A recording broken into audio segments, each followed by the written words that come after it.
সাবধানে মোবাইলটা আবার আদর করে হবে। এই মোবাইলের নাম কি? ওর নাম হলো আফু সেট। আফু বুঝলে? চ্যানেলের নাম অপ্পো। আপুকে কাছে পারবো। আর ভিভো কি জানো না? ভিভো হলো ভাই, ভিভো। ভিভো তো নাম কি? এগুলো ভাইয়া সেট, এটা হলো আফু সেট।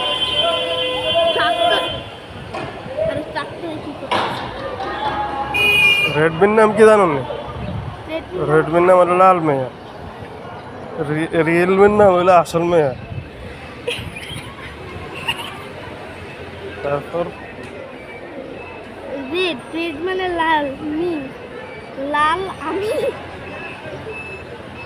রিয়েল মানে সত্যি। রিয়েল মি সত্যি আমি। ও এটা দেওয়া জানো। এই গাছ